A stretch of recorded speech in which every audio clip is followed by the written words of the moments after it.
Hii ni Maisha Kamili, twakufungulia Biblia uyaone maisha. Baraka maradufu. Somo la jana, sio tu unaishia kusoma, unawapelekea na wengine. Amen. Inakuwa raha zaidi. Amen. Leo Alhamisi ni kitamu sana. Tuombe. Mungu wetu wa mbinguni, tunakushukuru sana kwa rehema zako. Asante kwa kutuonyesha utamu wako unapatikana katika maandiko yako. Amen. Baba, tupatie hamu, shauku ya kila siku kutafuta muda, wasaa, wakati kuchimba, kuelewa, lakini pia kusambaza na kwa wengine wakasikie neno hili zuri. Ni katika jina la Yesu Kristo tunakuja tena leo tukiomba hekima yako na Roho yako tuongoze. Tunaomba na kuamini. Amina. Amina. Mpira ni mtamu. Mpira ile mechi ya nani ya Europe ni mtamu. Unafurahia? Tamthilia sio mpenzi. Kwa kweli sio tamu. Lakini kwa angekuepo hapo msikilizaji of course yupo angesema tamu, watch addictive.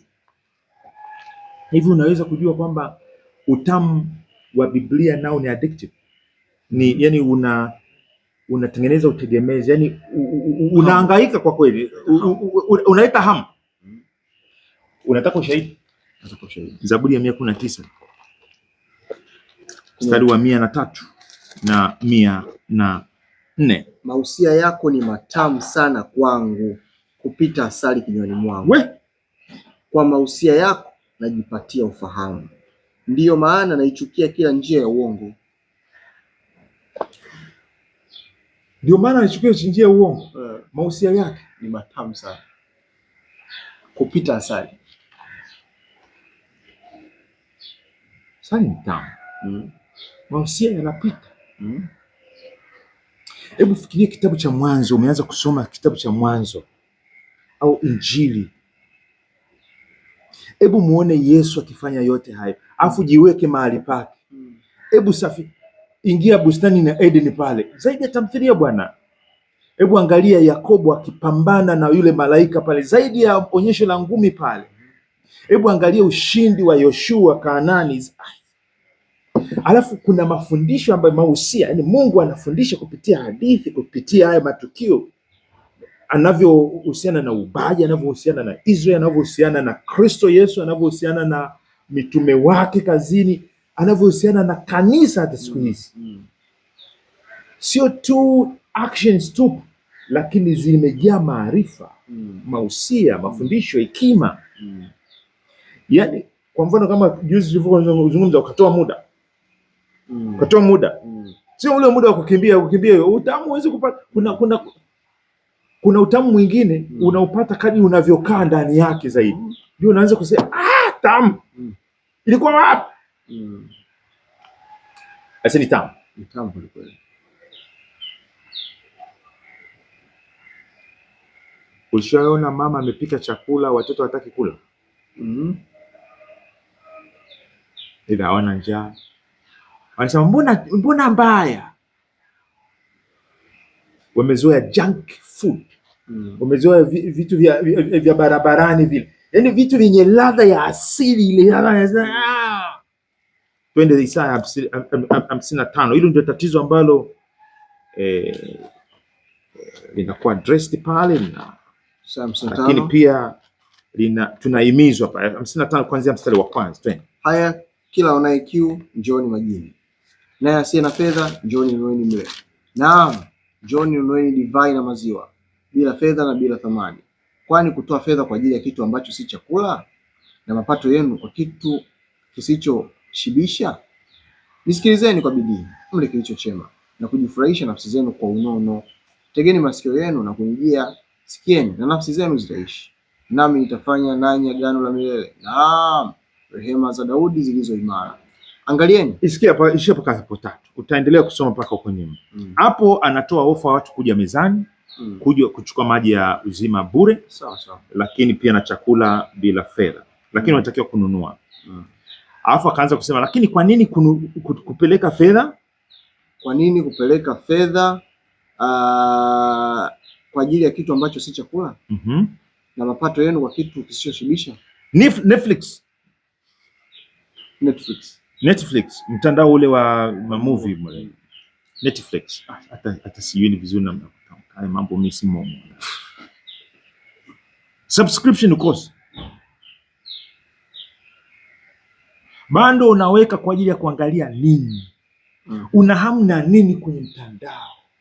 Alafu swali linakuja, kwa nini kutoa pesa kwa vitu ambavyo havina uzima ndani? Kwa nini usiwekeze? Sasa huku anasema nunueni, mnanunua kwa dola, kwa shillings. Weka bidii. Ana mstari wa 3, tegeni masikio yenu na kunijia, sikieni na nafsi zenu zitaishi. Tumezungumza habari ya muda juzi, mahali juzi. Njooni tukutane kisimani, njooni mapema iwezekanavyo, njooni tena na tena. Ni bidii hiyo, sio mara moja. Alafu utaona utamu kuliko hasara.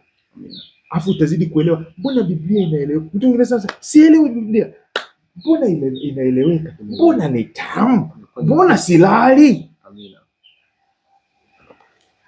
Tamu.